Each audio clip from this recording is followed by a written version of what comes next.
Welcome everybody who's watching, and welcome everybody who watches this at a later time. It's Thursday, 8:30 p.m. Toronto time. I feel like my dad when I do that. Whenever he calls, he's like, "Hi, Sean, it's 12:15." Thanks, Dad, for telling me the time. So if you're watching this asynchronously, we appreciate you tuning in on YouTube, on the podcast, or watching right now. I missed the week off. I always miss the week off, and I'm so happy to be back tonight to punch, kick, choke, chat. I'm really excited about our guest tonight. I met him, he won't remember, at a tournament probably 20 years ago. And I'm really excited to hear all the questions we get into with him and all that. But as with every week, it's my pleasure to introduce Sensei Nicholas Suino. He is an 8th Dan in Iaido. He's a 6th Dan in Judo, and he's a 5th Dan in Jiu-Jitsu. Hold on. Sorry, I'm just getting a call here. Oh, turns out that in July, Sensei Suino was actually promoted to 6th Dan in Jiu-Jitsu. Sensei Suino, you're a 6th Dan in Jiu-Jitsu. How you doing? Congratulations. Oh, thanks so much. I appreciate that. You know, the deal, you get to a certain age and the paperwork is a lot less important and the legacy is a lot more important. And I'm just happy to be here, happy to be a part of this. It's great to see you. And, you know, it's funny, Sean, before the show, we were talking about golf, and I've known you've golfed for a long time. You've heard my feelings on the topic, but one of these days, you and I should get out and play 18, but only under the conditions that you carry your own bags and walk. Happily. I look forward to that day, and we'll do that the second the border seems easy to go back and forth. Sounds good. Well, congratulations, Sensei Suino. It's always an honor, but I'm really happy you got that rank, and I'm sure you deserve it. I haven't seen that part of your martial arts a lot, but I'm excited to see it soon. Well, you know the deal. It's a trajectory, right? One path is the path of your martial arts ability, and the other one is your health and declining ability to remember things. And I'm just trying to get as high on this one as I can before the other one takes me out at the knees.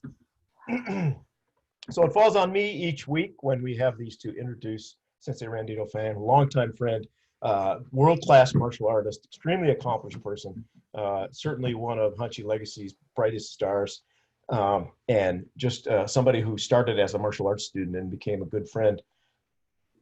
You know, I've mentioned before that when I polled Sensei Dauphin's students and I said, hey, you know, what are some things that you know, you think are unique about your instructor, to a person, they all said more than anybody else they've ever met, or as much as anybody else they've ever met. He puts the condition of karate and martial arts first and makes all his decisions based on that framework. And I think it's really important in life to have a point of view like that. And I think a lot of us kind of stumble through and don't have a specific point of view to frame our world around. But when you do, it lends a lot of power to your actions. And that's something I super, super respect about Randy. Randy, I'm going to hand it over to you. I can't wait to hear more about you, about Hanchi Legacy, and about our guest tonight. So from here, take it away.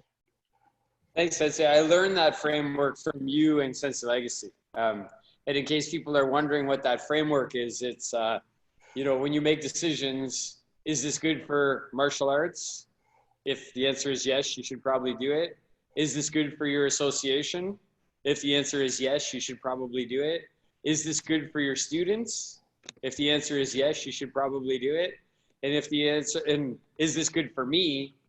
If the answer is yes to all those other things, it's going to be yes for me too. But if you put yourself at the top of that framework, everything else is going to suffer. So I appreciate you saying that. I appreciate that my students have articulated that. Having said that, each week I've been talking about Sensei Legacy and I've been introducing him, and I like to introduce some new topics and some new things about he and I.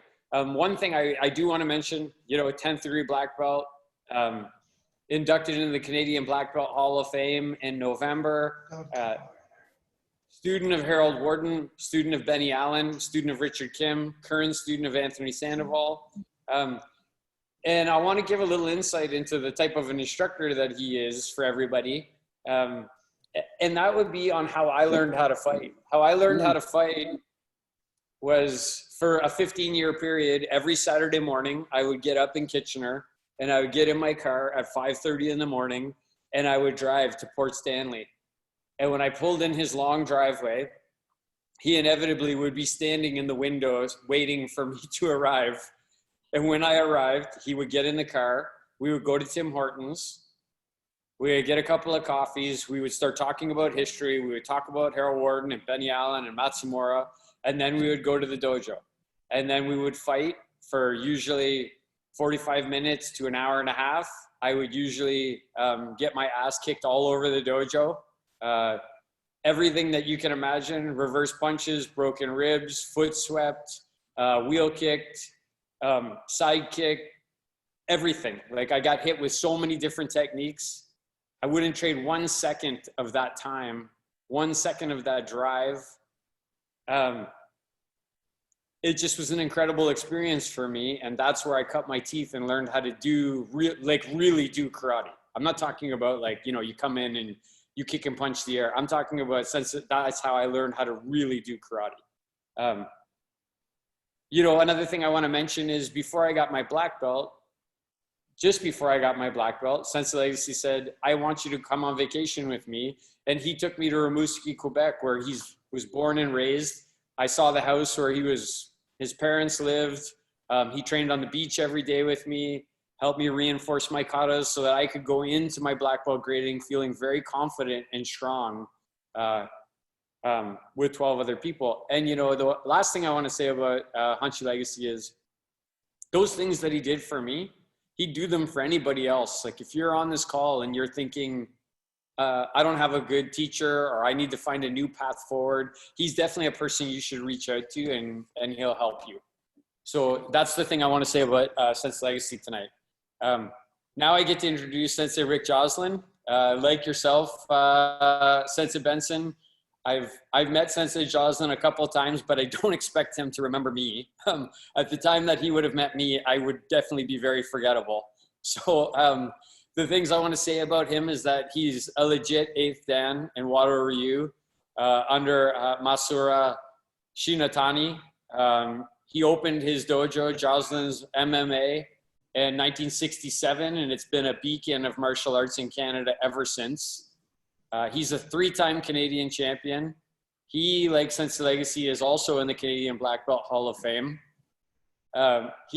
He runs a very large tournament every year. It's called the Canadian Open Martial Arts and Grappling Championships. And if you've never been to it, you should definitely go to that. He's a great instructor. And as they say, you know, the apple doesn't fall far from the tree. His son, Jeff Joslin, great instructor, was trained very well by his father. As I said, made it to the show, was in the UFC for a time, which puts him in an elite category anywhere in the world. In 1999, Sensei Joslin was said to be the best Canadian referee, kickboxing referee, center referee in Canada. He was the head kickboxing referee for the Ontario Athletic Commission. He's competed in he's refereed 30 world title fights. He's won over 50 black belt tournaments. And interestingly, he and Sensei Legacy share some history. They both came from the biker community into the martial arts community. That's something that I find interesting. Sensei Joslin has a very well-earned reputation. Let me just say that. He has a very well-earned reputation. The words that come to mind when I think about him is, one, if you're looking at him right now, he looks tough. He looks like a serious, Sensei Joslin looks tough. He doesn't look like a guy you're not gonna be leaning on this guy and not get pushed back. He's serious, he's skilled, he's dedicated. 1967, another word, he's a sensei. He's tough, he's a competitor. I consider him to be very impressive. He's very well known. He's technical. Intense is a good word to describe Sensei Joslin. Sensei Legacy, before you signed in, Sensei Joslin said, "Oh yeah, I remember when we'd all be standing around and Sensei Joslin would walk by, we'd all get really tense when he would walk by." Right? He was scary. And it makes me laugh because the two guys when I was a Shodan that whenever I was around them, I would always be tense, would be Bill Hein and Rick Joslin. Those two names are the ones where it's like, I just didn't want to step out of line when they were around. You know, when you're having something like we're doing with the history of Canada and martial arts and North American martial arts, quite frankly, it wouldn't be possible without including Sensei Rick Joslin. It wouldn't be impossible. It wouldn't be possible, and it wouldn't be complete. It's a pleasure to have Sensei Rick Joslin here tonight to hear what he has to say about martial arts in North America. I'm super grateful, and I'm super excited to hear what he has to say about martial arts. So from that, Sean, I'm going to let you take it away. Thanks so much, Sensei Dauphin. I always love hearing this about not just our guest each week, but about you, Hanchi Legacy. It's a real pleasure. And I was lucky enough to, at the tail end of that 15 years, get in some of those car rides. And it's a special time. I wouldn't trade it for anything. Sensei Joslin, just give me one moment. I just want to tell everybody some housekeeping notes. Sure. There's a question button. It says chat at the bottom of your screen if you're watching live, and we really welcome your questions. We want to know what you want to know. If your questions are shit, they won't get through to us, so try again. If you don't hear your question being asked, find a better question. And you know, this is called Punch Kick Choke Chat. If you've watched this, you know this is structured around the idea that the five of us on the screen are just hanging out, shooting the shit. To that end, there might be some swearing. There might be some stories that have a color you don't love. If in any way you're offended, the Mayflower circa 1620 called, and they want their Puritan ethos back. If you're easily offended. That seemed a lot funnier when I was writing it this week, that joke. I hope some of you are a little stoned. My jokes are always funnier for stoned people. I'm not advocating that, by the way. I don't do that, but I'm always funny to stoned people. Sensei Joslin, how you doing? How does it feel to be introduced that beautifully on our show tonight? I always love asking that. Extremely nice. There's a lot of history in it all, and all the fellas I've met over the years. It's been a great adventure, and it's gone by very quickly. It's gone by quickly. Yes. I'd love to hear you talk a bit about that before we dig into what has gone by quickly. Well, basically, we from the original starting, I worked at the Henderson Hospital for 36 years and started the club at that time. And the money really wasn't lucrative enough to pay for the building and stuff. So I had to have two jobs and taught all day and weekends, and went and ran the tournaments and traveled and competed all over the world, actually.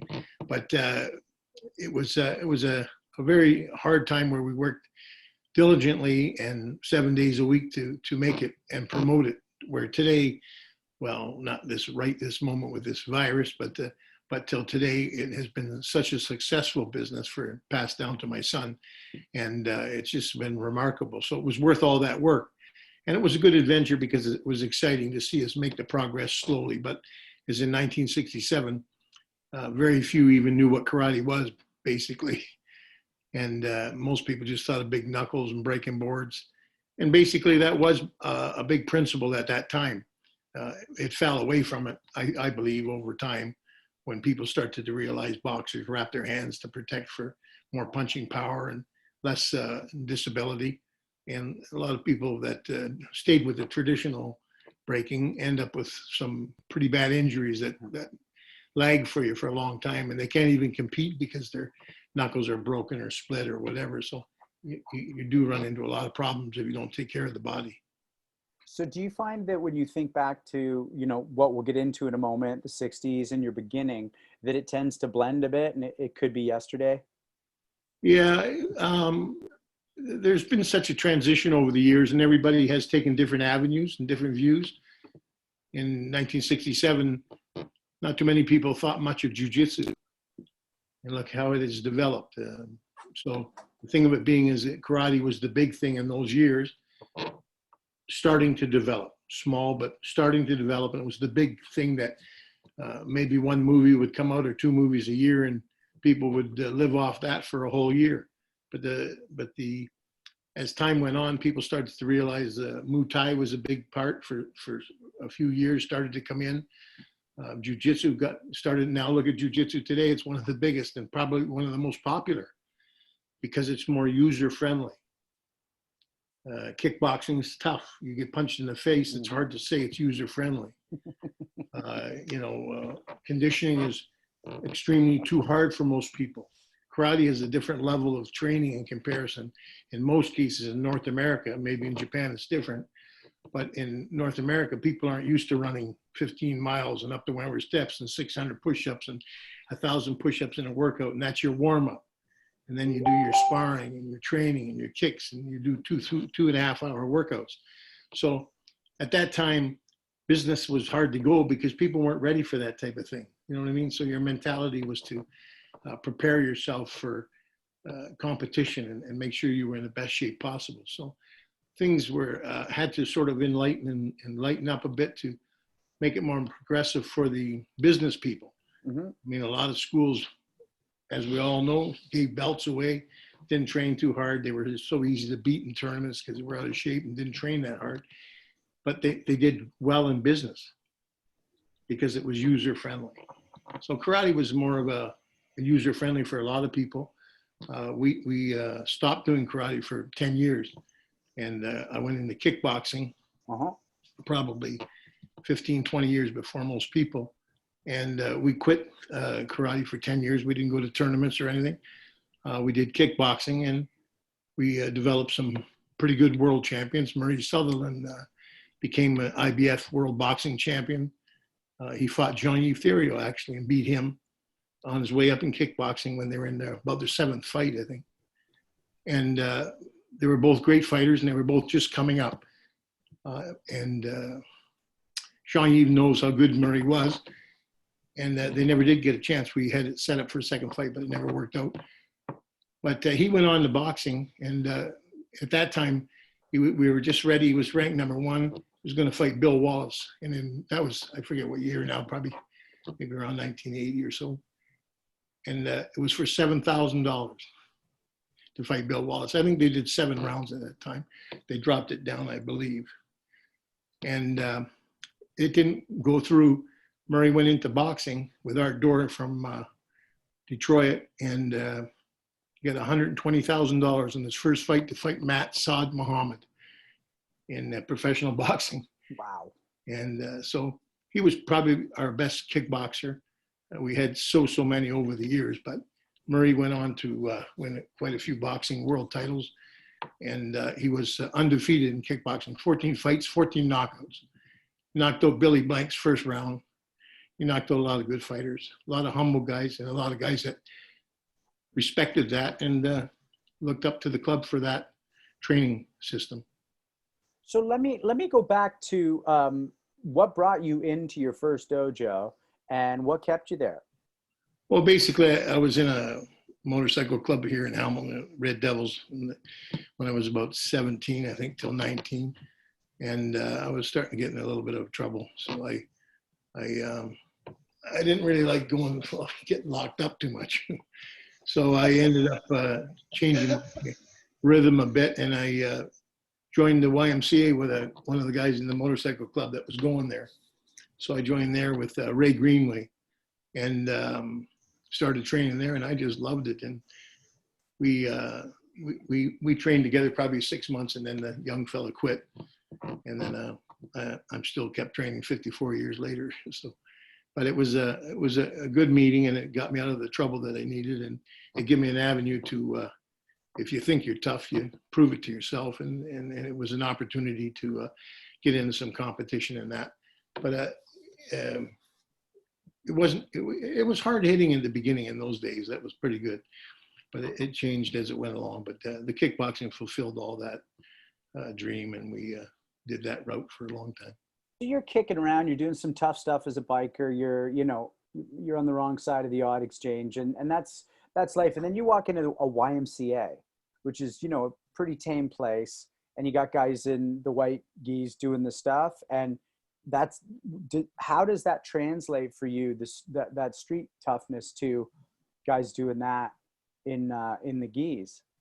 Well, a lot of that's just a discipline, and in those days, it had a lot of mystique to it. Mm-hmm.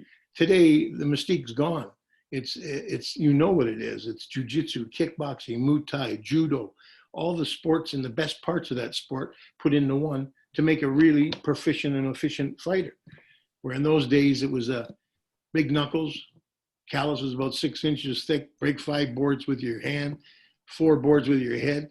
You know, I mean, there were so many things that were, to me today, they're silly. I mean, you end up injuring yourself or nothing. I broke a few boards with my head a few times. I had a doctor that was in the club that worked on brain surgery and all the rest. He almost died. He said, "Oh, Rick, don't do that. Don't do that." And he tells you what it is. And that was the last time I broke it, 3 boards with my head. But so there's a lot of things that people did that would extremely damage themselves and yet really didn't make you a proficient fighter in the essence. Do you understand what I mean? It's nice to be like a Scottish soccer player and use your head in a street fight, yes.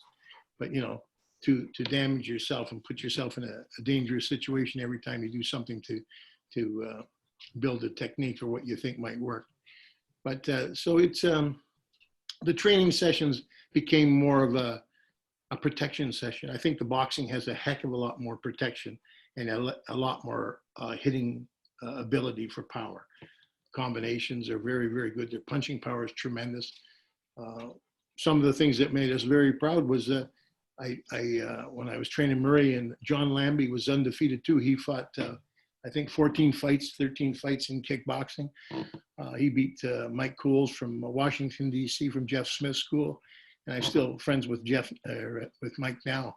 And we had some great fighters, but we brought up some boxing guys, Dave Llewellyn and a few of the fellas.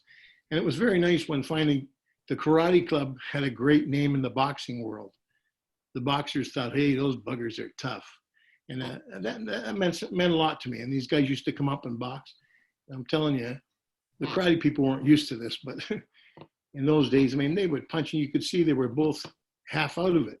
Eyeballs pointing left and right. They weren't sure where they were. They were disorientated and they just kept plugging away. Mm-hmm. Men weren't used to that in karate. You know what I mean? If you got a guy at one hard shot, that would be pretty well it. It's like the guy that wants to street fight and then you hit him twice and he said, okay, take it easy. Oh, enough. But a boxer's got a real tough training session, and getting hit is all just part and parcel of it. Like the Muay Thai guys. Get kicked in the leg a few times. These kids taking 40, 50 kicks like that. Mm-hmm. It's unbelievable. But in our day, even when we were young like that, that would have been tough for us. We wouldn't be prepared for it. That's why he was phenomenal, was Ricky Rufus. He fought that Muay Thai guy, and he almost killed the poor Muay Thai guy. Beautiful jump kicks, spinning kicks, killed him. But the Muay Thai guy couldn't use elbows, so because he was just fighting kickboxing. But they allowed him to do leg kicks. Well, he come out and almost killed Ricky Rufus. Took him away on a stretcher. It was a sad thing to see, really. But they tried to pretend it was dirty fighting. Meanwhile, it wasn't. It was Muay Thai against kickboxing, and kickboxing wasn't tough enough.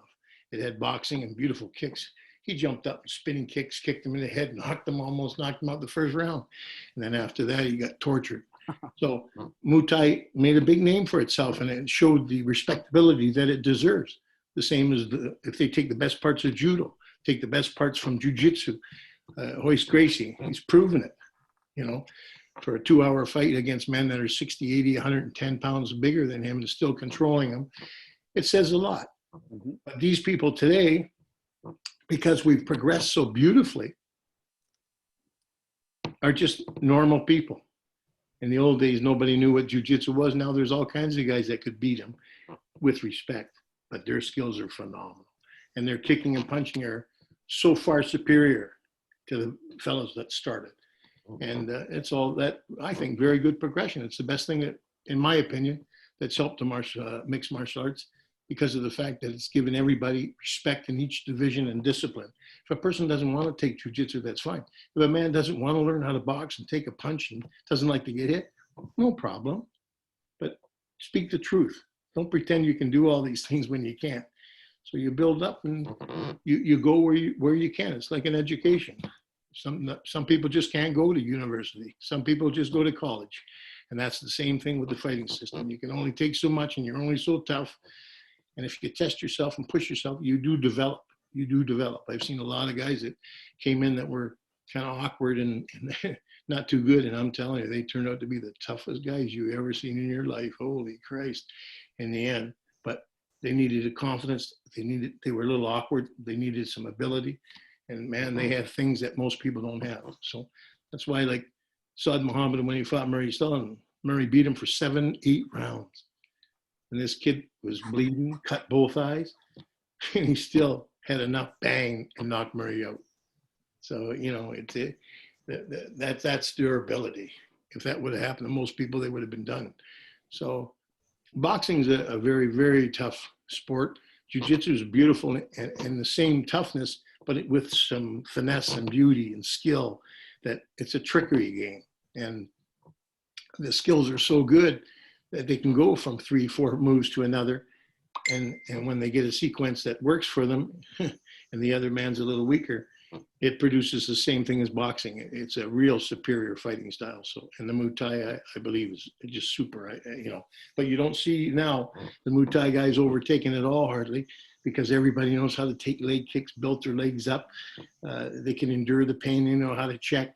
So all the avenues that were singularly weak that you could take your opponent, like in a hockey game or anything else, you figure out the defense. It's not too many weaknesses there now.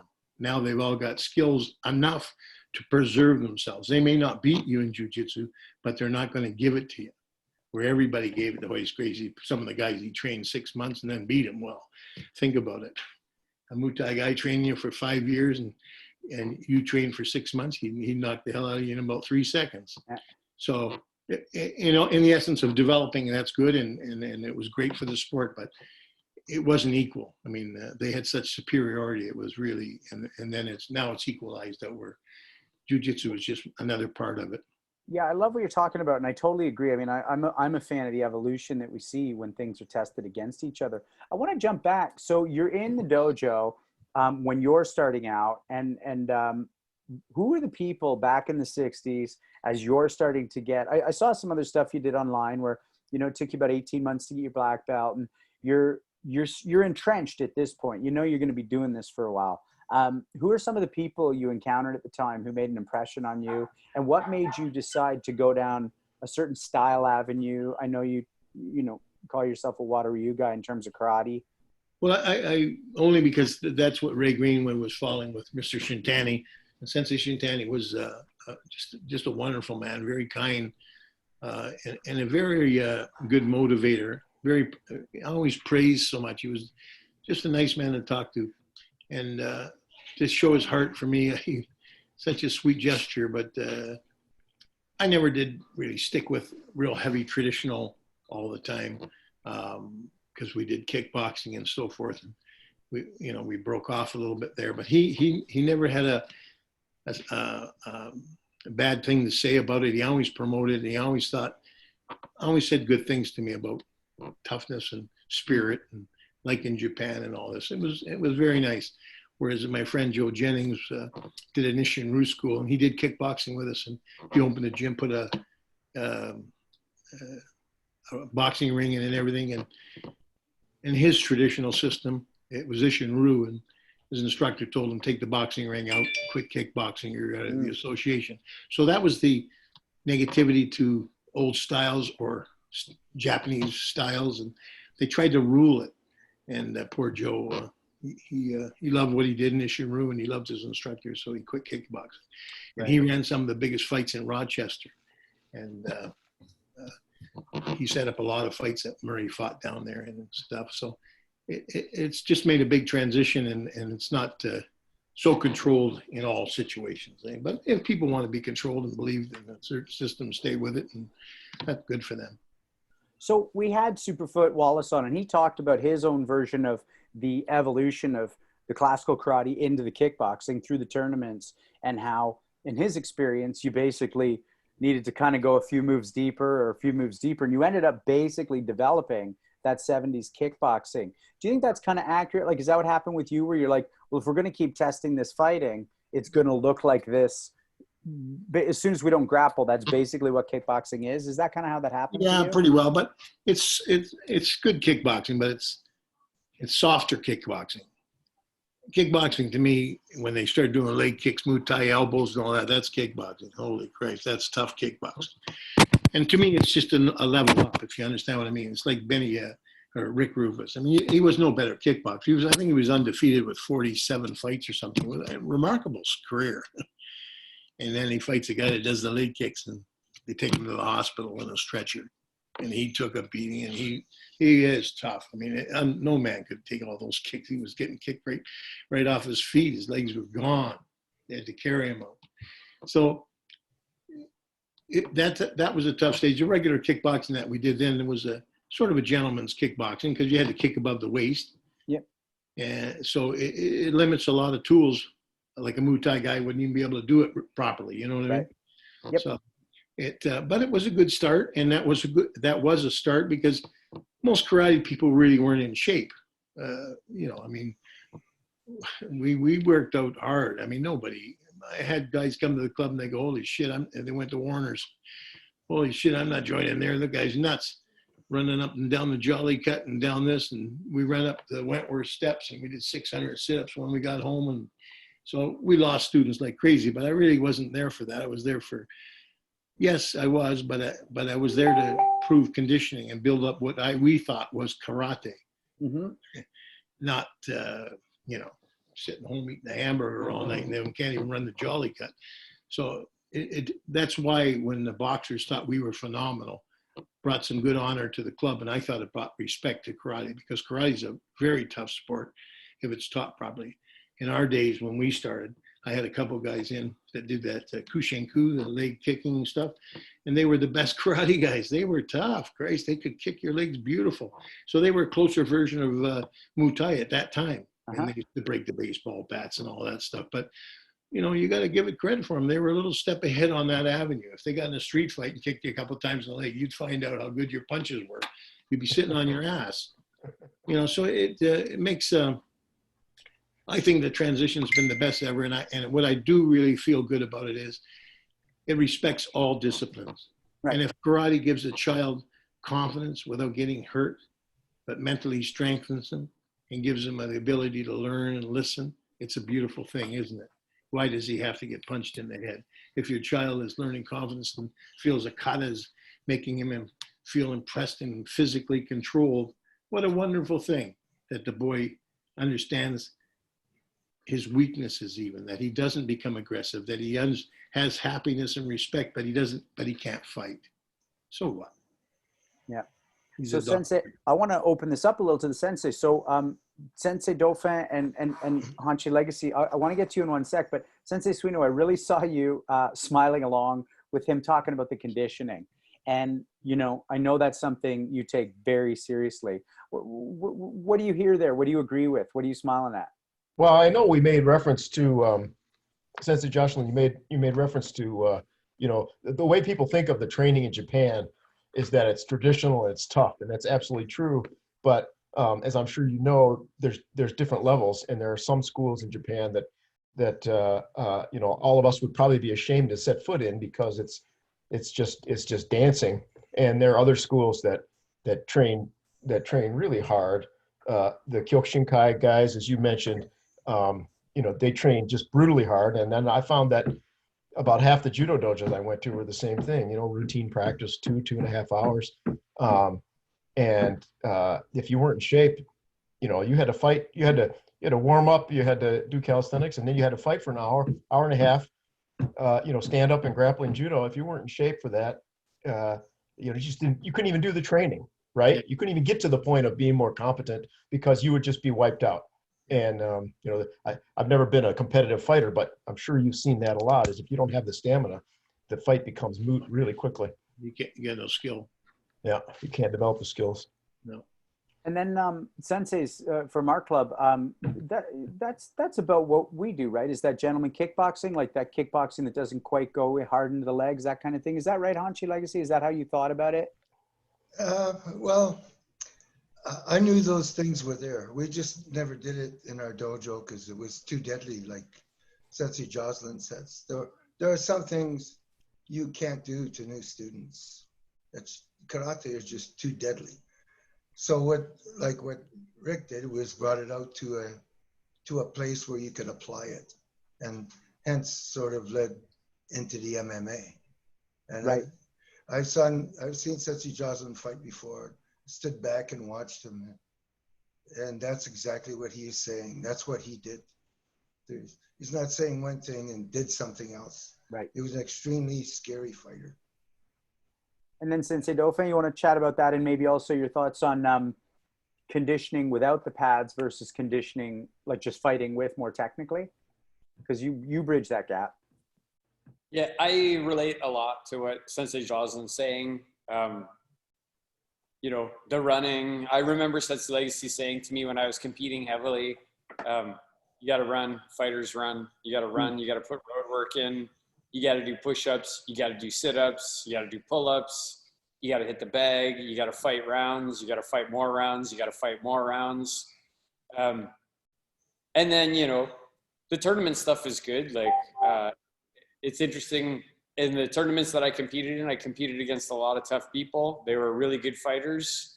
And I've competed against people where if they came in the dojo and actually had to fight for an hour in the dojo, the way that we fight, they would never last. They would never last. Like 3 or 7 minutes later, they'd have their hands on their knees. They'd be bent over.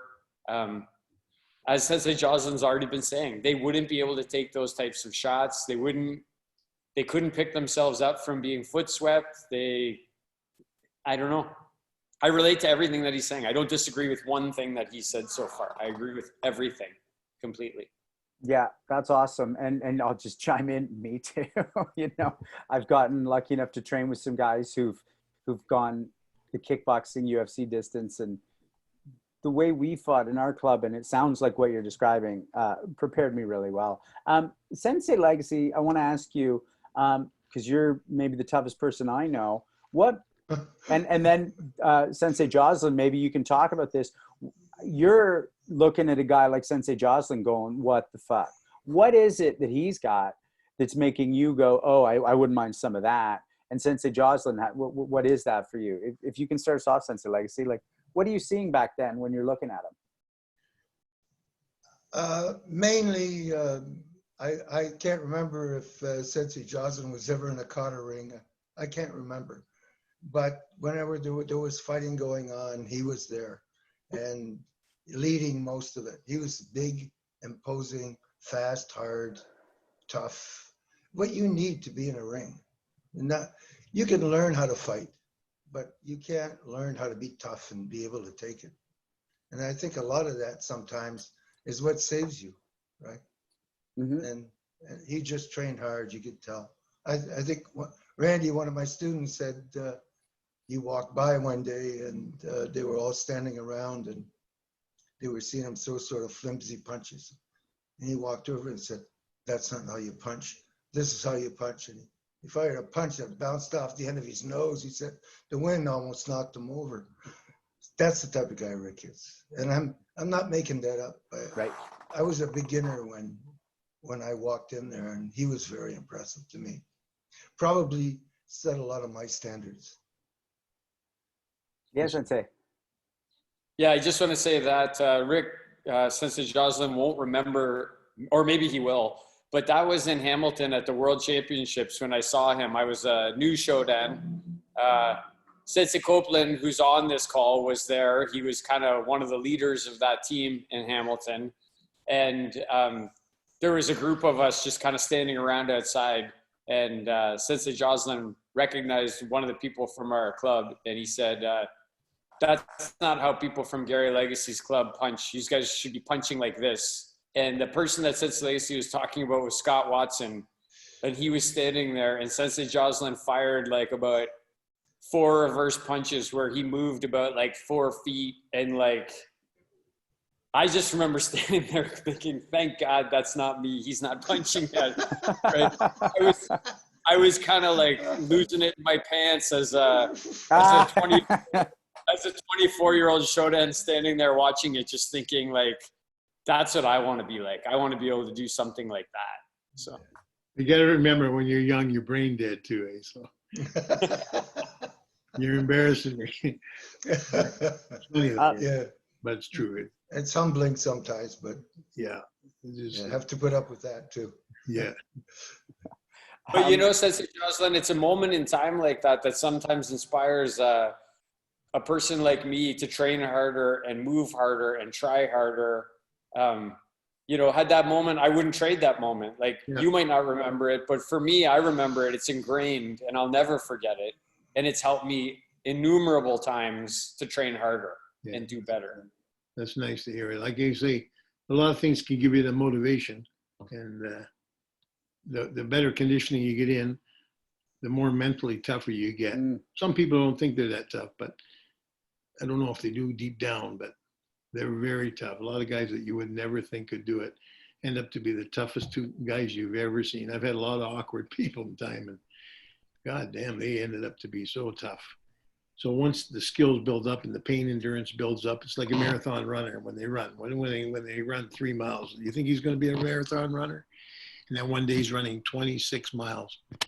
Any of you guys have ever run long? I used to run pretty good, 15, 20 miles. My back would kill me. It hurts. It's hard. It can actually destroy certain people. Some people just can't run. Their knees go on the back or that. But I used to find that my back would hurt after maybe 15, 20 miles. A marathon runner is 26 miles full out and all this. You know what I mean? So it just shows you these guys started at 3 miles and built up to 26. So the pain endurance, the mental attitude, the whole thing is all part and parcel of that development. So if the conditioning and the pain threshold isn't there, you're not going to build with this thing, you know, because you need to go deeper and deeper and deeper. And then you find out what level you're at. It's like, I always felt the same hockey. Some guys can make junior A, junior B, American Hockey League, and that's it. They can't get to the NHL. They're just not good enough. They don't have it, but they did phenomenal. So you got to just put yourself to the limit and see where you can go. Yeah, I'd love to ask Sensei Joslin, as you train martial artists and fighters, what do you look for when you're and what do you put them through to get them to level up? I mean, you see somebody that goes, I want to get them to the next level of toughness, of competition, of fitness, of martial arts skill. Like what, you know, A, what do you look for? And B, what do you put them through? Mm-hmm.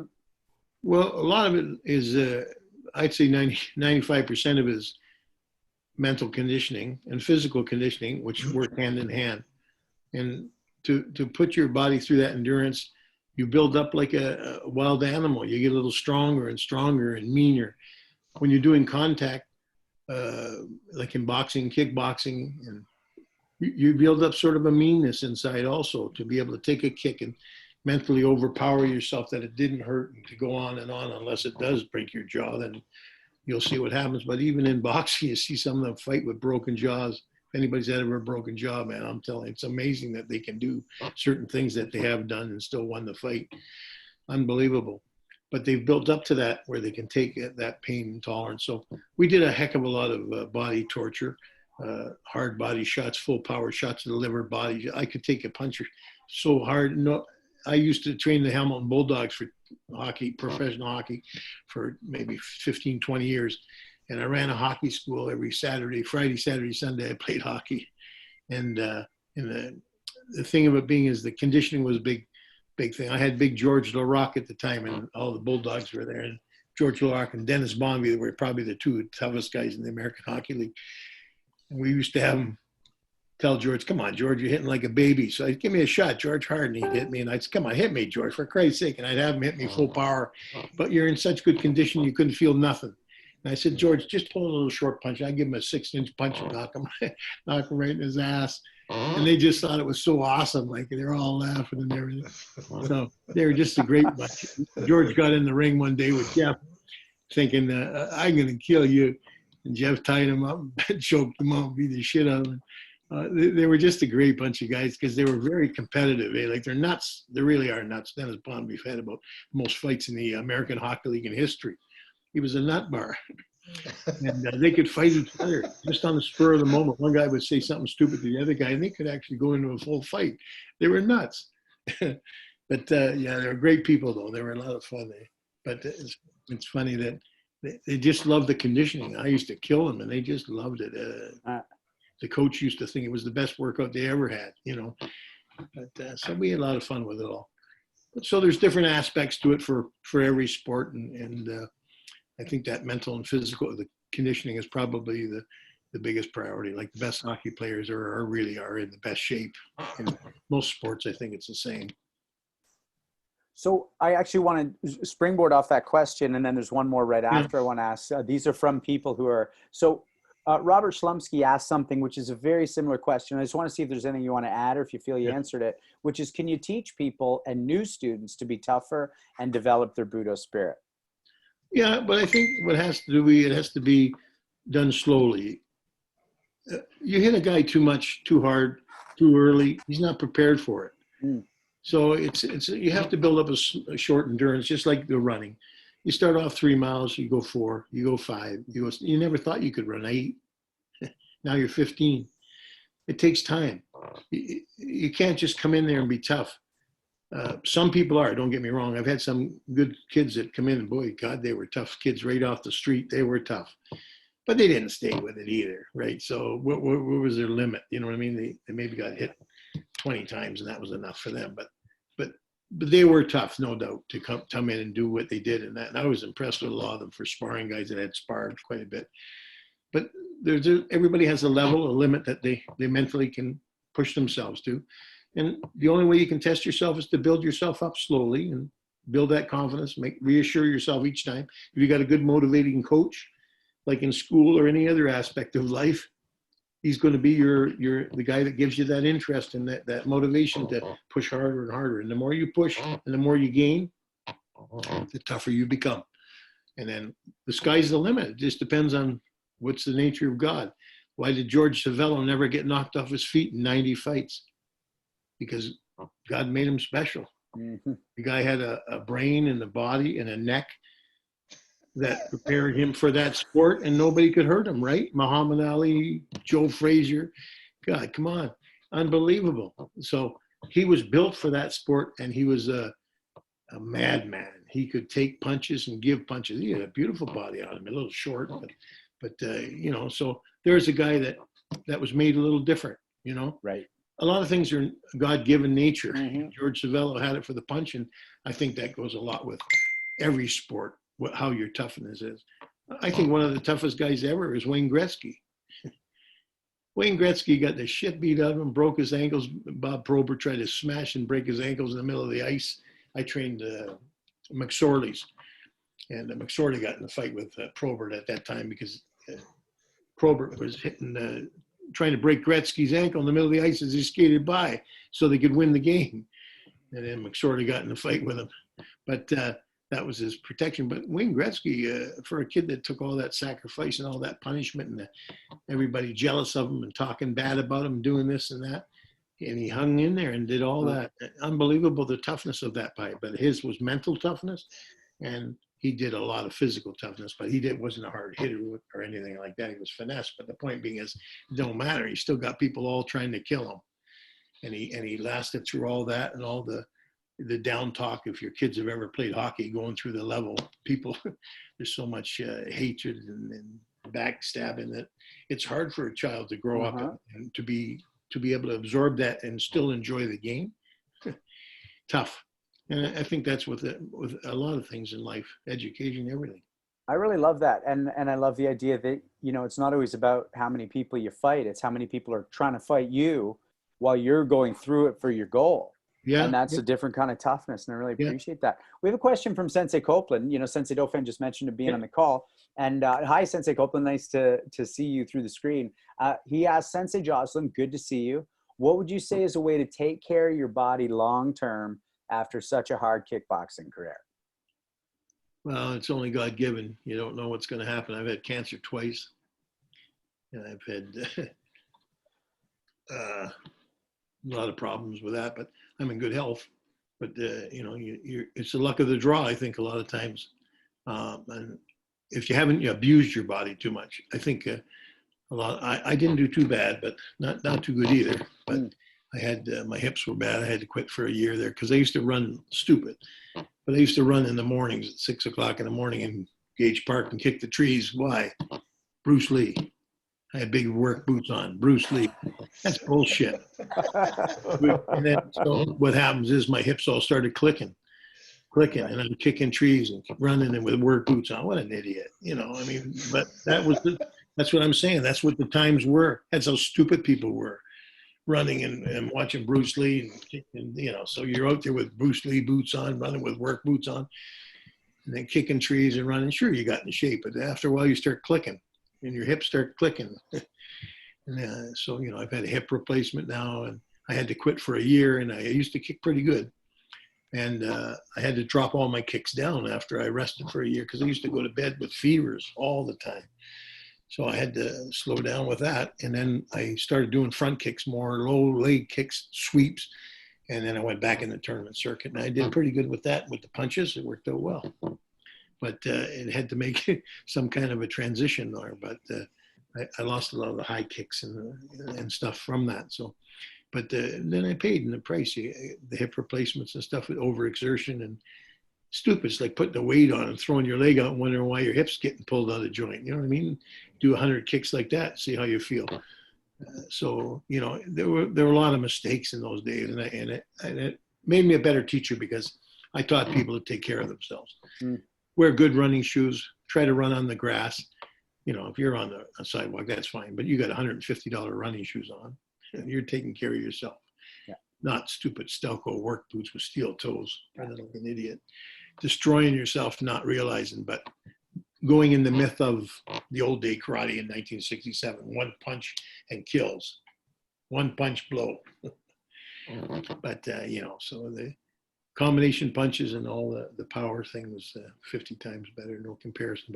And to protect yourself, and like you say, that gives you some longevity because all the mistakes that you made for, and you know, all of you have done it, you pay for them at certain levels, and it depends on your luckiness of health on how you're built. Like I say, George Savello took all those beatings and never ever got knocked off, and you know, but his health isn't good these days, but still, he's an older man. Well, for selfishly for us and also for the martial arts community, I'm really happy that you've gotten through those 2 cancer bouts. Auntie Legacy, I see you smiling when he talks about those old training methods. I see you laughing along. You want to chip in on that at all? I've done things like punch trees, kick trees. Yeah. Just ruin those parts. Yeah. It's because we were young, and karate wasn't old. There were like second dans. Yeah. Days, and we tried to make it better, but really didn't know how. So it had to be done through experience. And we were the first line. Actually, Sensei Joslin was before me, but I was along with the first line guys, and we had to experiment to see what was good and what was not. Try to help everyone else along. Well, if you think back on the first kickboxing fights and all that, you know, and they were all beautiful people. And believe me, they were, I'd say, I don't know, 15, 20, 30% up on most people at that time. And that's Bill Wallace and Wally Slokey and all those guys. Bill Wallace was fighting Daniel Richer. Well, Daniel Richer was a beautiful karate fighter. He was nice, you know, he had beautiful kicks, like a little rubber band leg, a little skinny Frenchman. And he was, he had the hook kick, round kick, and all the combinations. And Bill Wallace just slapped him around a bit. He couldn't fight, but he looked pretty doing karate, and he was a great karate tournament fighter. But Bill Wallace hit him in the stomach in the first fight with his hand, swinging with the left hook, hitting him with the palm of his hand. That's how good his hook was. He didn't have a clue. So Bill Wallace even went to boxing school, went to learn boxing better and develop his skills. You know what I mean? Because they were all learning. Bill was just learning. Wally Slokey, they were all just learning. And Wally was a pretty good puncher and beautiful kicker. So, you know, but Jeff Smith, the same when he fought Wally, they were a bit sloppy because they were just learning. They were just developing. They were still 30, 40% better than anybody else. They were still beautiful kickers, but they didn't develop the punching of them. And like Wally Slokey developed tremendous skills in all the aspects and jiu-jitsu and all the other skills. So, you know, look at how good Bill Wallace punches, you know, now. He's got a nice left hook, an uppercut, and combinations and stuff that he developed through boxing, not through karate. And that's where they made that tradition and brought it up more. And now look at how good the kids are in the MMA boxing. You got some damn good boxers out there. Some guys that know how to move. or even if they're 75% good boxers, they can't beat the best boxer in the world. But that's only that one part of the skill. Their jiu-jitsu is phenomenal. They can fight the best Brazilians. Their Muay Thai, they can fight a Muay Thai guy and hold 50-50. So that's what it is. You're never going to be the best in everything, but you better have enough to be able to protect yourself in that essence of that side of the sport. So a guy's leg kicking you, you better know how to check him. You better know how to block him, and you better have enough conditioning in the legs to endure the pain, or you're going to get beat just with that single thing. Sensei Dauphin, I see you nodding along. What are you liking about that? What are you hearing? Yeah, it's just that constant evolution. Like, I like what Sensei Joslin said right at the beginning when he said, if you think you're tough, you got to go out and prove it to yourself, right? And when you get out on the floor, there's no lies. Like, you know inside yourself when you move around with somebody, if they have you or if they don't, right? Like, I fought with Sensei Legacy. It's interesting. We talked before about building a person up and how do you do it. I remember a distinct moment fighting with Sensei Legacy where I looked at him and said, "You're letting me score on you." And he just smiled at me and said, "You figured that out, eh? You figured out that I'm letting you get techniques in." Yeah, I mean, it's a different world now. Relating to what they're saying back in the beginning when they're figuring it out, well, people today can't even relate to that. I'm sitting in front of a computer. I can figure it all out instantly. I can YouTube stuff, and I come to the dojo, I skip rope, I do push-ups, I hit the bag, and I watch Anderson Silva fight from the time he started to where they couldn't do that. All right. They had to figure that shit out on their own. Like, and I'm so thankful for that. Before we move on, Sean, to more questions, I want to share another story about Sensei Joslin that's ingrained in my memory. I was at a Brad Fowler kickboxing match in Toronto. It was Marty and Mick McCann who were promoting that event. And Sensei Joslin was refereeing. There were two guys from Detroit. And Sensei Legacy and I started to laugh because I honestly thought in the third round that Sensei Joslin was going to beat the crap out of both of those guys that he was refereeing because they were trying to kick and they couldn't kick above the knee. They were kicking each other in the shin. And this is American style kickboxing, so you had to. And I just remember him breaking them at one point and starting to yell at them saying, "Come on, you guys, you got to get your kicks above the waist. Like, you're supposed to be in here fighting, doing a kickboxing match." And again, that was another one of those moments when I was just sitting there going, man, I wouldn't want that guy coming after me. I guess I do have a question for Sensei Joslin, though, Sean. So I would like to get in here. Yeah. And so far, when we have talked to every one of the people on this call, there's come this moment, where something happened and they thought, this is it. It's not going to happen. I'm not going to do this anymore because of whatever. Like, the thing that stands out in my mind is when Hanchitarian talked about his dojo burned to the ground, but his belt didn't burn, so he kept going. And I guess I think it's important for everybody to hear, maybe mostly for me to hear. So if you wouldn't mind, Sensei Joslin, and maybe the answer is no, it never happened, but was there ever a time in your martial arts career or in Joslin's MMA where you just were sitting there thinking, like, this isn't going to happen. Like, I'm going to have to stop doing this. And if it did happen, what was it that got you by? Like, how did you get through that? Well, I never really had that. I don't know what was wrong with me. I worked at the hospitals full time. I ran a hockey school 3 days. I played hockey Friday. Hockey school I taught Saturday, Sunday. I had a lot of the Bulldogs come in and help. I had about 40 helpers. I did that for 20 years. It promoted my club. All the kids had T-shirts. I did a lot of kids that went very high in hockey in the end. And we ran that hockey school just like a karate school. When I told them guys to stop, they don't stop. They get 20 push-ups. Everybody would drop. The parents just thought it was the greatest thing that ever happened. But that karate discipline put into the kids, when I told them to do something, they did it. And we had beautiful drills. We had a lot of fun. And the big thing is that with that, I had the kickboxing and I had the traveling. We ran one of the biggest karate and grappling tournaments in Canada for at least 15 years. We all give championship Joslin's belts. Everybody got a belt in the first place divisions. Nobody's ever done that. And we used to put $40,000-$50,000 out just to run the tournaments. So, and we always did very, very, very well. And we had great help. And everybody worked as a real good community, a beautiful community. It was. But as life goes and things change, people start to get a little greedy and they want their own thing. And they try to ostracize you so they can make their money and do their thing. So people change and times change. And we ended up dropping out of it all because the people weren't the same spirited people that started with. And but they knew nothing. And as they developed, you're almost teaching your enemy.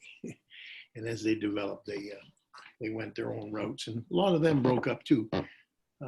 Some people just can't be trusted or can't work in coherence with each other. They want more than what you got now, or whatever it be. Who knows? Or the power. I'm not sure. But things change, and you have to evolve with those times, and that's what's happened. So we ended up stopping the tournaments now. But we had a wonderful rapport with people, and the people that we did associate with those times were just the greatest times. There were some really wonderful people, straight up people, and people that could be trusted. But as time goes on, people slide in, and you get a few sleazeballs in there, and then other people follow them a bit, and then you got an offshoot of what you had. So it's time to sort of pack it in. And that comes with everything in life, I guess. But we had a great experience. I would never give up on it. But I had a lot of drive when I'm young, and I think when you want to succeed in something, it's a big motivator to make sure. I remember when I was adopted. We're all adopted, my whole family. But I'm adopted, and I took care of my mom and dad. When I bought the building, I had a 2-bedroom apartment there, and I had my mom and dad move in, and I told them they're $200 a month rent, and that'll be for the rest of your life. They were the most wonderful people in the world. And I remember in that time, there was a few clubs that came around, thought they were going to knock the shit out of us, And I worked hard for everything. And I said to my mom, they're coming up here, and I think they think they're going to push me out. She said, well, do what you think is best. So anyway, I spent about $15,000. That's a lot of money in those days. $15,000 a month advertising. Everybody thought I was going out of business. That's how they read it. And I ended up doubling up all my classes and doing I taught all the classes, and I doubled up all the classes, put 2 more sets of white belt classes in. So I doubled all my student entrance. And the rival came, opened his club. He mouthed off too much, opened his club, gave me a year to prepare. He came, opened his club, and he closed about a year later. And I don't mention no names, but it made me feel real good. So no, he's not even around. So the point being is, you get out there and you work your ass off and do something that you enjoy. Nobody's just going to come in and take it. You want to take it, you're going to have to do something. And they didn't have the balls to do it. So it ended up, they were gone. So it was a proud moment because they're all talking all this stuff. They're doing this and that, but they didn't last. So it was kind of nice. It gave me a good drive. So that motivation and craziness stayed with me forever. It was either do or die. So let's go out there and die. And it worked out perfect. And they're dead. So it's just business, though. Do you understand what I mean? It's how people work in business. I don't care what kind of business you're in, printing business, any business. People cut each other's throats, and some people can work really well together, and other people don't. They want your part and their part too. So it's all like another part of the world competition, and you got to just put it all out there. So I never felt like kidding. I loved it. I loved what I did, and I loved the progressiveness. And you made $500 this month, man, that's good. You thought you're doing great. You build it up, you paid everything. I owe nobody nothing. So, there were proud times. So I feel great. And it was unbelievable how well the club was doing there with Jeff in the last aspect. And Jeff bought the building from me. So it's a very proud moment for me to be able to pass on. But now we're in a new era, and the people have to make these new adjustments for what they have now. And there's going to be a lot of heartbreak, a lot of hurt. And it's kind of sad that people put 50 years of work into something and they're going to lose it. That's, you know, Jeff's doing phenomenal and he's unbelievable. We expanded the club 7 times since I bought it. And so he's got 2 big, beautiful gyms there, and he's renovated it just marvelously. Holy Christ, it looks beautiful. And so I believe he'll do very, very well. He's an extremely smart martial artist, and he's very, very talented. So there's been so many beautiful write-ups and things of well-renowned jiu-jitsu people, even from Brazil, and that have spoken, and different movie actors that have come in and trained with him that just highly praise his skills and the courtesy that he's shown them, and they've traveled the world. So I couldn't ask for anything better. So to me, life has been perfect.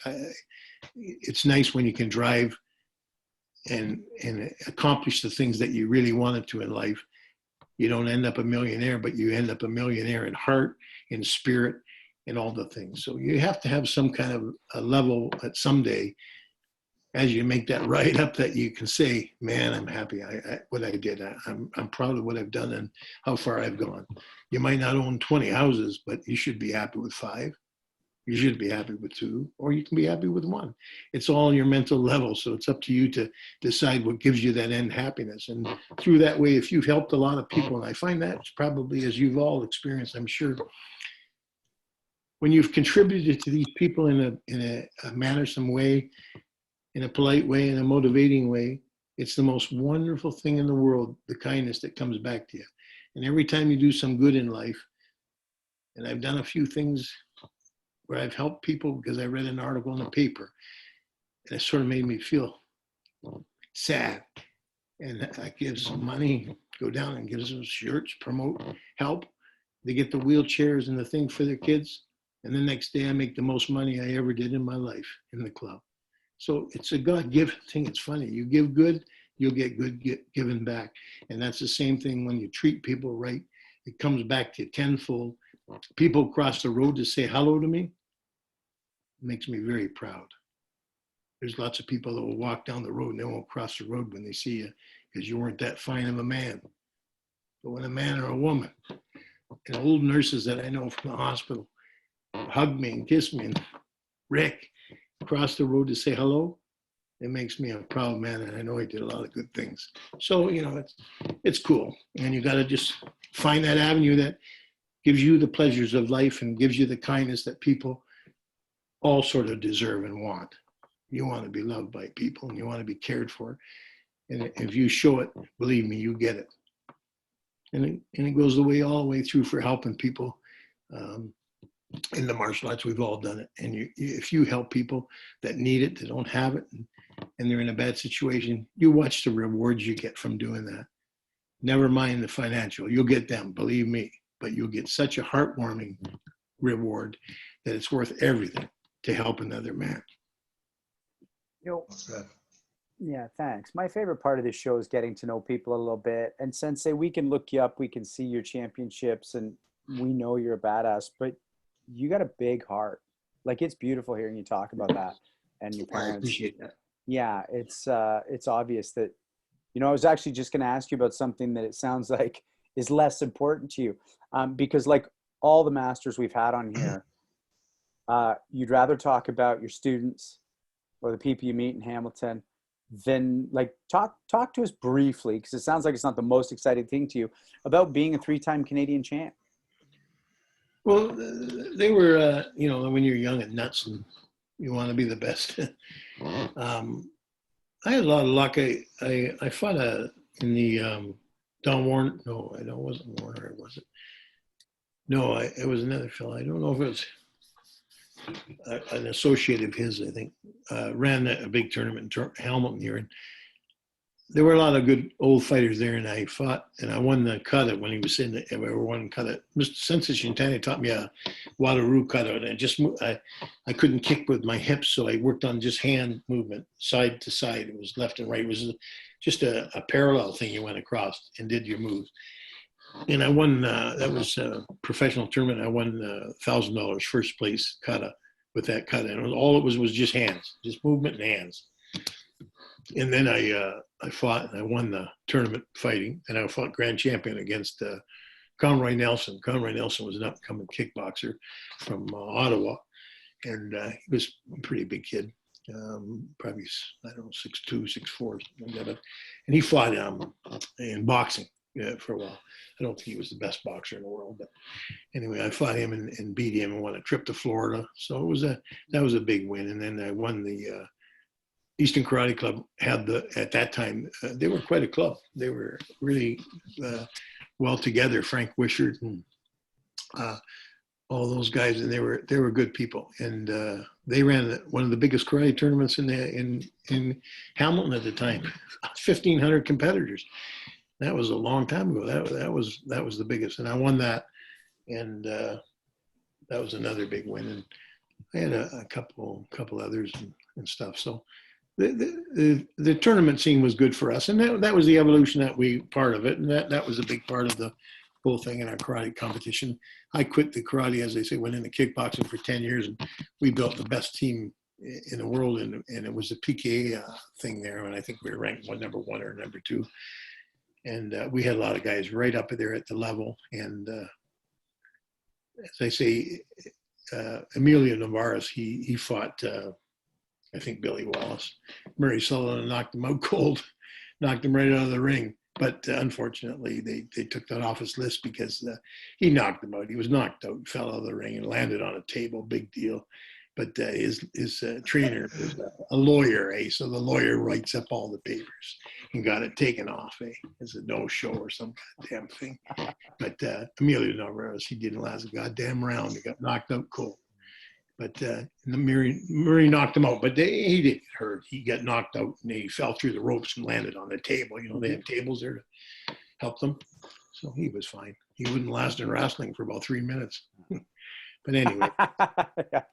Yeah. So I want to ask you, before we get into the 10 questions that I ask all our guests, just if you can walk us through a little bit. So you took that 10-year break from, the traditional karate, you focused on the kickback boxing, and then what brought you back to more of a martial arts school that included then ultimately jiu-jitsu, MMA, that kind of thing? What brought you back, and then what made you feather in even more arts? Well, we did the karate tournament. I had about probably 120 competitors. We used to wear yellow jackets, Joslin's competition team. And I got my son in it when he was probably, 6, 7. And then he quit till he was 17, then he come back. And I never pushed him. I just, we worked him hard. And he quit for 10 years, and he come back and ended up to be unbelievable. But he's a very, very dedicated person, very, very intelligent, and the skill set is unbelievable. So the thing of it being is that we came back and we started doing karate tournaments, and I had a kid, Trevor Nash, was one of my young kids, about 10, and they did a lot of tournaments, and they were winning all over the country, down the States and all over the place. And they kept bugging me, come on, you should come to the tournament with us. Come on. I don't want to go to the tournament. And they go there, and then I had about maybe 8 kids. They go down and they win about 8 trophies. First place, second place, first place. Trevor Nash was a great competitor. And we had tons of kids, believe me, that were as good as Trevor Nash. It was sinful. My God, Isaac Silva. Oh, we had some unbelievable kids. And we built the team up to about 120. We went to Army Results tournaments for many years and won the first place, $800 or $600 and all the rest. But we had a great time. So we did that for the next 10 years. But when we first got back into it, people were crying all the time. Oh, Christ, Joslin, you guys are hitting too hard. Because we had the kickboxing, they all thought we were killers. Meanwhile, we're not hitting them hard. We're hitting them, but we ain't killing them. It was nothing. But they're so sucky that they thought we were killing them. Meanwhile, we're just hitting them. You knock them down and hurt them a bit, but then his next kick's a little slower. But the point being is you're not punching them in the face. You're only hitting them in the body with some blow. But they weren't in shape, so so we got a little bit of a bad name there. But as we got into it more and more, they stopped crying about us being kickboxers. Right. I was kissing them with some soft kissing. But anyway, then I started. I'm kind of a weirdo because Hoist Gracie and all them. When the fights first come in the UFC, I thought, Jesus Christ, that grappling's killing everybody. Well, it was called grappling at the time. They didn't call it jiu-jitsu or anything. So I made up a sign, grappling. I had to put that up outside.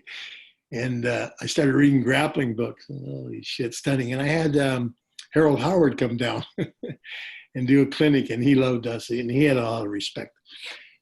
He a little off the wall, but he come down to the jiu-jitsu seminar for it. He was good. He was probably one of the better ones at the time, you know, at that level. And it was the whatever jiu-jitsu was at that time. That's what it was. And then I had a couple other guys come in, and then I started teaching it from a book and reading, and I thought, crazy, if Warner and these guys can do it, I can do it. So I started studying a lot more. Where it wasn't my forte. I almost killed myself 50 times. But anyway, I started teaching that, and we were doing kickboxing on one side, and I had about 10 guys doing jiu-jitsu. That's the start of it all. And I split it up, and I tried to get Jeff involved, but he wasn't even interested, little bastard. So anyway, we kept going, and he got a little bit of an interest, and it started to build a little bit. And I got Jeff going a bit, and I sent him away to a couple seminars. He went down to Randy Couture's in Portland, Oregon, and he went down to States down with Hoist. There was a Gracie kid down there that he stayed and studied with him. And Jeff is a very sponge. He's crazy. He can pick stuff up.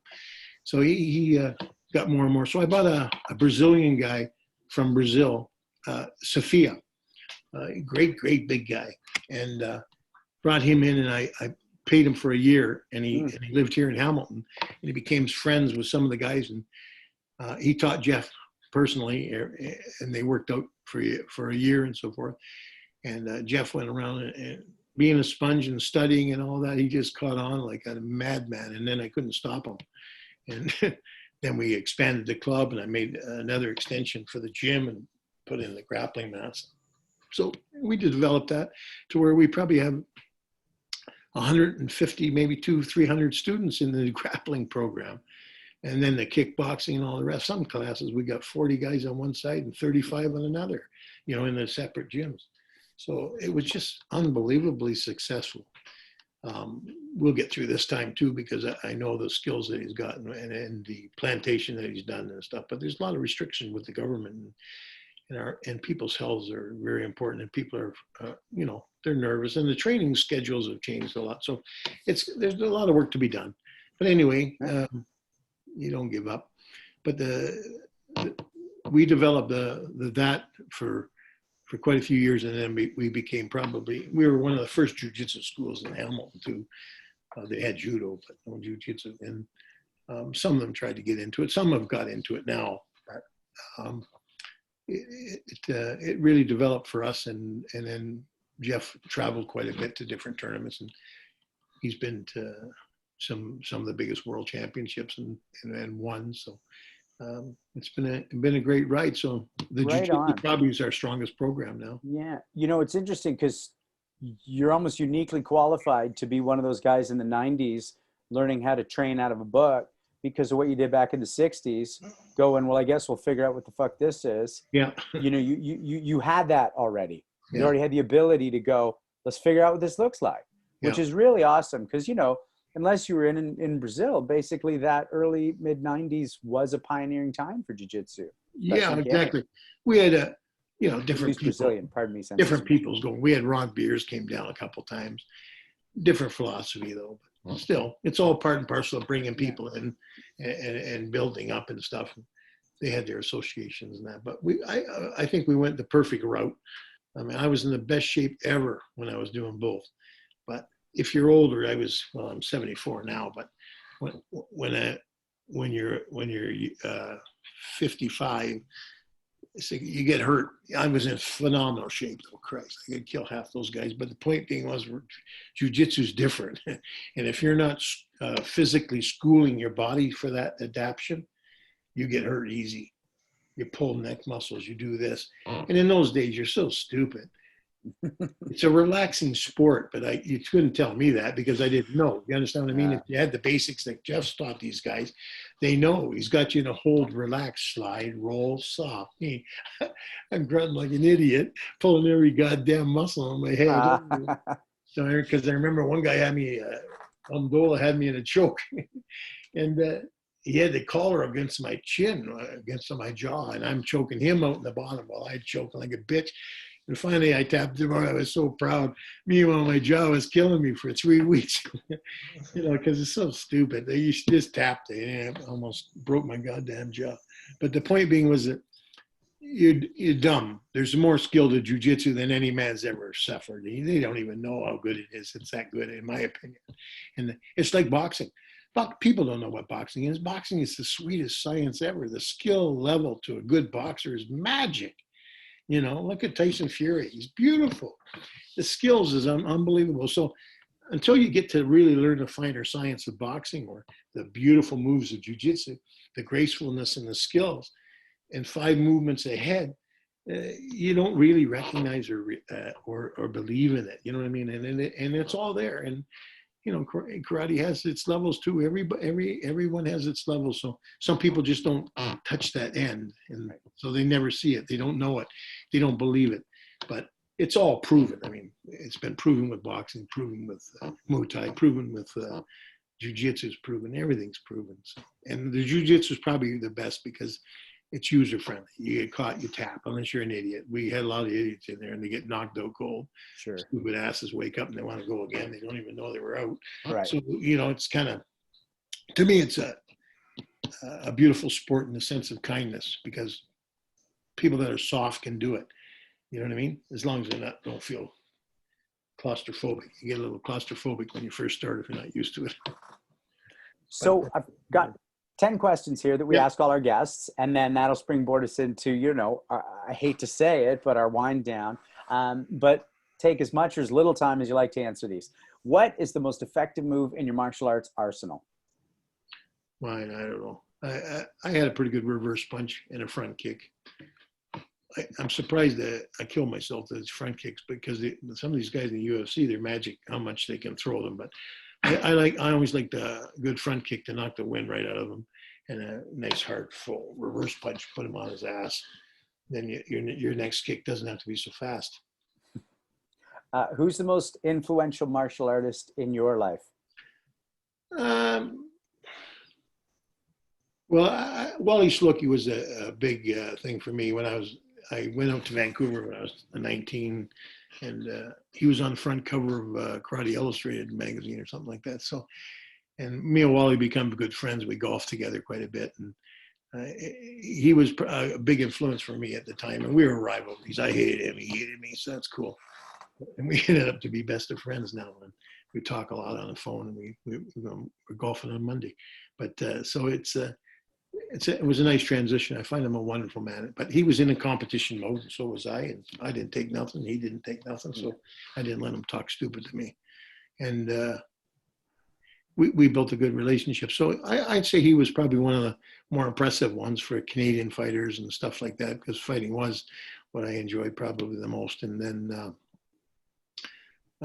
Sensei Shintani was a great inspiration and a sense of positive motivation for him to come to me in a wheelchair to present me with my 8th degree on his part, not mine. I don't ask for nothing. I didn't expect it. And probably I trained 10 years or so for it. And he wanted to give it to me before he passed away.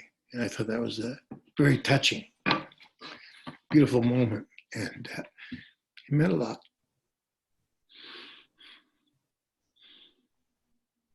Yeah. The most influential martial artist of all time. What do you think? I always liked Joe Louis. I thought Joe Louis was a nut bar. The power and the skills. And a miracle, though, in a small way. I don't know if it's all true or not, but he practiced that side kick 1,000 times a day. I can see that. Golf's the same. But he killed a lot of guys with that side kick, so it must have been good. And I fought Artie Simmons from Erie, Pennsylvania a couple of times. And Artie Simmons had pretty well, they say, the fastest hands and stuff in Pennsylvania. Christ, Joe Louis caught him on a side kick and knocked him about 4 feet right off the ground up in the air. Holy Christ. And Art Simmons was fast. I fought Artie a couple of times, and he was one of the best from Pennsylvania. He was a nice man. And so Joe Louis might have had that sidekick that knocked the shit right out of you. I don't know. And he had hard punches, and I think he had a good temper. So he intimidated you a bit, I guess, if he give you a couple of hard shots and you thought you were getting in a real street fight. So unless you were a kickboxer, you'd probably slow down a bit and then get beat. What excites you most about the next 5 years of your martial arts career? Just to help people. I love teaching at the club. I'm not teaching right now because I had a bit of my lung taken out, so with the cancer, and I'm just sort of recuperating. It's been about 5-6 months now. So I'm just going through some tests and stuff, but everything's looking pretty good.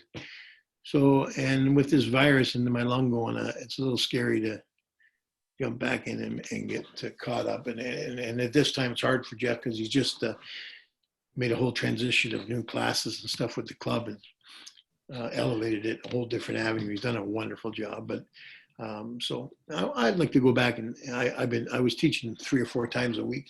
And I love the kids. They give me a lot of support. I do a girls kickboxing class, and I do a kickboxing class too for the men. And I really enjoyed that. But the curriculum's changed a bit, and with my lung being removed a bit, I got to be a little bit to make sure get my strength back in the sense of clarity. They got all the cancer out, they said, on my first CAT scan. But in October, they do some breathing stuff and that, but I do find shortness of breath and trouble laying down flat because they got my chest all wired, I guess. But I'm coming along good. I golfed the other day, so I shot 87 on one of the best courses out here, King's Forest. It's one of the top in hunters. I beat my buddies, and they thought I raised from the dead. So it felt good. But it takes time, and you know, you got to just appreciate it. I just find a little bit of shortness of breath, and it can be it's overpowering at times. It takes a lot of will, but you've got to keep moving them lungs. And if you slow down in life, you lose it all. So if you're hurting, even with your hips now, hey Christ, they get you up the next day until you start moving, start going, walk down the hall, go up the stairs. You don't lay around no more. If you want to die, you lay around and let yourself recuperate. You recuperate by movement. So the more active, I notice I'm getting a lot stronger right now. So the more active it is, the better. So I'm looking forward to going back and teaching. I love the kids, and maybe help Jeff once or twice a week now, and do something that makes me feel good in heart to make somebody else happy. If heaven exists, what would you like God to say to you when you get there? You're a good man. That's it. Yep. Oh yeah. Oh yeah. Let me in. Yeah. I heard the other. I burned my hand on the stove the other day, and holy fuck, you're right. It hurts. Your favorite film and TV martial artist? Claude Van Damme, I thought was phenomenal. He did a lot of good movies. Yeah, very nice to watch. Sold a lot of memberships. Yeah, one of them was to me. It's funny, when all those movies come out, the next month you'd have about 50 kids coming in. The Karate Kid movie was a big hit. And this is why Jeff and many of the schools have done so well that do MMA, is you got UFC every night showing skills and stuff. Some people don't see the toughness of it. They just see the skill. So they want to learn until they get hit. But you can learn soft too. And the thing is that look at that, every week, every 2 weeks it's on TV. How can martial arts school ask for more promotion? Is when we were young. The Karate Kid movie came out, 40 kids joined the next month. You know what I mean? And then you didn't have another movie for 6 months. But every time you had a movie, man, you got an influx. And the UFC is a movie every week. So it's really been good for the industry, I think. Who's one person, famous or otherwise, that you have never gotten to fight that you wish you could? To fight? Yeah. It'd have to be a big fat guy, slow. Nobody too good. How about in your prime? I fought a few good guys. I fought a guy, and I loved him. He was nice, man. J.T. Will. He did a lot of the World Kickboxing Championship titles and that. And he got me a couple of nice write-ups and that after I fought him. He was a nice man. But I never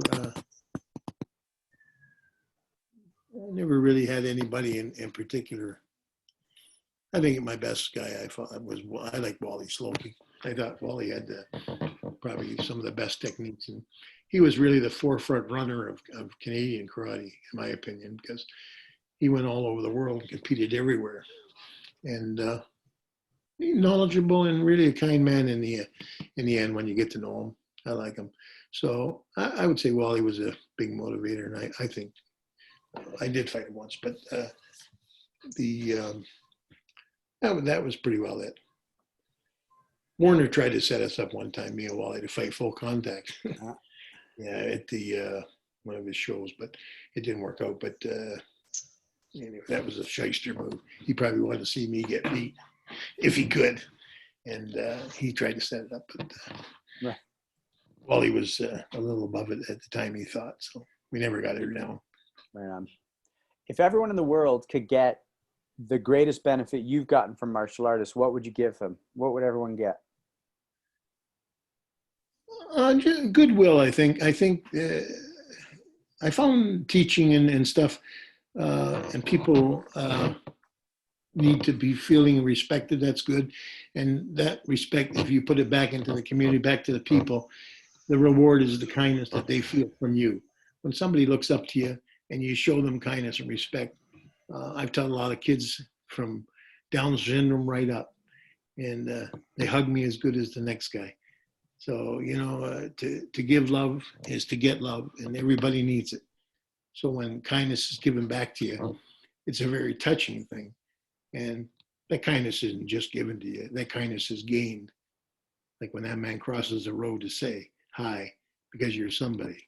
That makes you somebody. So it don't matter what level you're at. You get what you give. And if you take, people will take. So being a good person and having people give you a nice warm smile and remember you in a good, kind way, and respect is all a man should need, I think. Your greatest achievement and your greatest regret? Greatest achievement, I would say, 3-time Canadian champion and my success in running the business and helping the people that I've helped.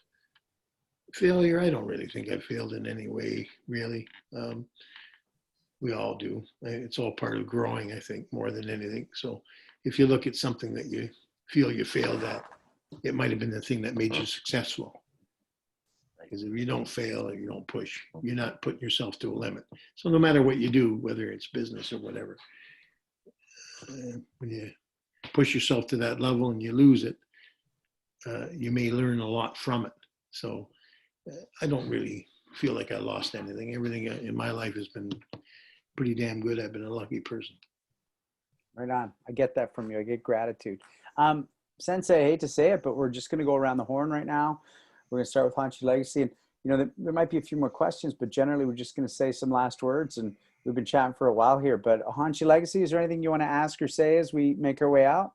It's just a pleasure to see you, Rick. Been trying to get a hold of you a while, trying to get you to my tournament. Maybe we can make that happen. Yeah. Yeah.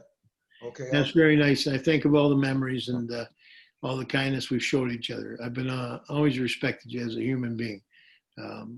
I like it when we're all straightforward and straight up in front. Yeah, I appreciate that too. Thanks. Sensei Suino? I just really enjoyed hearing about your history, Sensei, and it's very moving to me to see the family legacy passed on. Yeah. That's something all of us can just hope for, that our kids will follow in our footsteps. The longer we do these shows, the more I realize some of the best people in the world are in martial arts. And we're just privileged to be able to talk to you guys. I appreciate it. I enjoyed it. Sensei Dauphin? Man, every time we do this, Sensei Joslin, I just want to say thank you so much for coming on. I see you in the same light and in a different light today. Yeah. Interestingly, one thing I just gotta say, this guy's fucking tough. Period. Everything he talks about, and also he has a huge fucking heart. Super tough, super big heart. everything that you said about physical conditioning and running with work boots on and doing that stuff, that all resonates with me, and mental toughness and how that builds you. I super respect how you say you're just so passionate about it that you work 2 jobs to keep your club going. Like that's what it's about. Like that's what the passion is about, right? Is you do whatever it takes to keep it going. I like when you said about you won't be pushed around by another club. You double down, you put 15 grand a month into advertising. That's amazing. I like how you said that. A thing that resonated with me a lot is when you said how you worked with others. Some people could be trusted and some people could not. And that resonates with me here in my town. It's like Adet Rice and James Freeze. I get along with these people. They're competitive clubs, but we love each other and we trust each other and we work really well together. I like when you said that some people will never touch that end of the art. Like they'll get something from it, but they're never going to touch that end of the art. You know, and then I said it already once tonight, but if you think you're tough, you have to prove it to yourself. I write these things on the board. I'm going to write that on my board here in my dojo. And when I'm working out, I'm going to read that over and over again. That if I think I'm tough, I better prove it to myself. And the final thought I have, which really, it makes me feel quite emotional, as you say that you're really proud that people cross the street to say hello to you. And I hope that one day I'm that type of a man too, that people will cross the street to say hello to me. I hope I can make that influence. So thank you so much. And those are my thoughts that I have about what you had to say today. And I'm super grateful that you came on. I'm going to watch this episode again and again. Yeah. Appreciate it. Yeah, Sensei, just a final word for me. You know, I can't wait. You know, we wouldn't be doing the show if it weren't for COVID, but COVID's such a fucker because I just want to come down. Like it's not a long drive for me to Hamilton and say hi and, you know, Be nice. do some martial arts and roll with your son and that kind of thing. I can't wait to do that. I really look forward to that. But what Sensei Dauphin touched on it. One of the bells that went off for me is this idea of investing in yourself. You know, you might gather some resources and then you want to hold on to them in this world, but it's like, no, that's like your troops. And when it comes time to go to battle, you call on your troops. Maybe it's the 15 grand or maybe it's just the energy or somebody to help. But I really love that because I think sometimes even personally, I get afraid to go to the reserves, but that's what the reserves are for, to get through the times and the challenges. And I really heard that way when you talked about that. And I appreciate it because, you know, the lessons that I get from this and from you are really energetic as well as, you know, theoretical, because the toughness stuff, we all know that's true, but I really love that. And lastly, just the gratitude and the being a good person. You know, that's as important for me as a martial artist as anything ever. So thank you for that. Originally, that's what they were trying to teach us. And not many of them do it themselves. But that was supposed to be the honor of karate, show respect and so forth. It just makes you funny today that nobody keeps their mind half open to listen to the other man's story because their story is the only story to read. I hate it today when a man, I don't care if it's politics, whatever it is, religion, anything, believes that everything he says is right and anything that you put in is wrong. I have some very good black religious friends and we never fight and we love each other. And they don't think like me completely, but they love like me and they have an open mind they can understand. So if black is black to him and I say gray, he'll come with me and we'll talk. It won't be, it's only one way. And that's what the problem is with this world today. They can't get together to help the people because they're fighting each other so much for power. It's almost like any bad business enterprises you've been caught up with. You're each other's enemy. Nobody's going to make anything good from anything. So it's kind of a sad time right now that people just can't show more kindness. Like all this, every time you say something that's not correct to their liking, you're a racist and so forth. So it hurts to see that people can't care for each other and love each other. Just got to go on this racist thing or that and that because you said something different. And I know some very fine people but I can see prejudice in them now as I get older, and we're in this conflict in the world. And it saddens me because they really weren't the people I thought they were. They really do hate for division. And it's sad because everybody needs to be loved. My mother raised 145 children in the children's aid and adopted us all. And we had all races, Chinese, Italian, blacks, and we all loved each other. And they don't show that kindness in the world. And yet they preach it in their church. They preach it with Buddha. They do all the rest. And yet in their heart, they're prejudiced. And they don't show it until it's time. But, so it's kind of, I just hope things resolve and people can show a little more kindness and thoughtfulness. It's like I say, do something good for a poor man and watch how rich you get. The first riches will come in your heart and how good you feel of yourself. And if the finances come after that, who sent you that? Just look up in the sky. God will take care of you for that. So anytime you do good, believe me, you will feel good come back and you'll go, holy shit. And then those times I made big money after I did something from my heart because I read or felt sad. I never was so successful in my life. So goodness comes back to goodness. So, and I believe that big time. Just help somebody cross the street and see if things go better for you. You'll feel better. Well, that's pretty perfect closing words. You want to add anything to that, or should we say goodnight? No, I think I've lied enough. Sensei, thank you It was so wonderful much. talking to you guys, and thank you so much. I appreciate it. Thank you so much, Sensei. Sensei Dauphin, can I throw it to you to tell everybody watching what they got coming up? What's in store for them?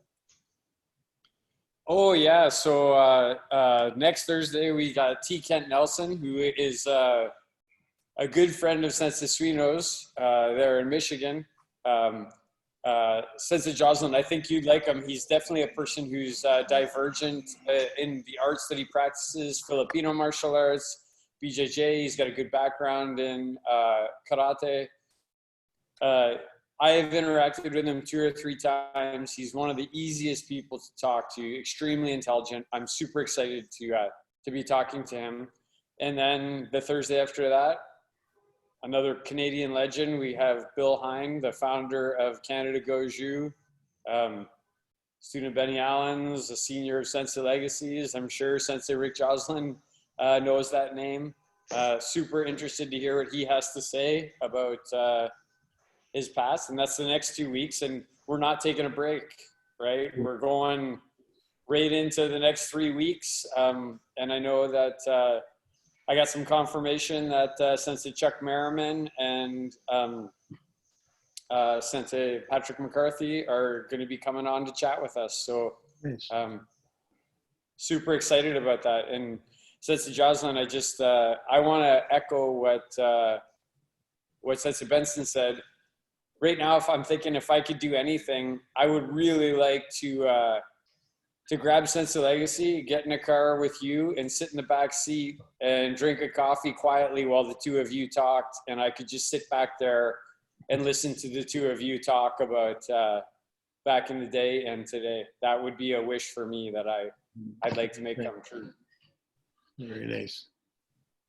Well, everybody watching, this is fucking great. And by the way, after that, I've got a few weeks where I've got some work stuff coming up, and we're working out the details. But the show's growing. We've got all the wonderful guests we've had and who are coming on. But we're gonna have some cool things for y'all. I won't get specific about that tonight, but I'm actually excited for them, even if it's weeks where I can't be on the call. But I just want to say that I'm really excited for all of you watching, and excited that you're watching. We couldn't do this without you enjoying the show, and Sensei Dauphin's got something to take us out on. I just want to say, make sure in this time that you support those dojos, right? Sensei Suino is trying to keep JMAC going. Joslin's MMA is trying to keep going. Please, keep your memberships going. Keep supporting those schools. We want those places to be around forever, right? Not for just the last 50 years, but for the next 50 and the next 50 after that. It's really important what the people on this call are doing. Sensei Joslin has articulated it better than almost anybody.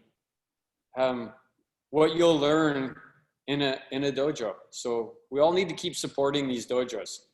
even if you got something from it at one point in your life, feel free to send something back there and see what you get. Thanks, everybody. Have a beautiful week. Stay safe. Help someone out. Help someone across the street, literally or metaphorically. And we'll see you next Thursday night. Great Bye, job. everybody. Everybody. Thanks, Sensei Joslin. Thank you. Good night, Rick.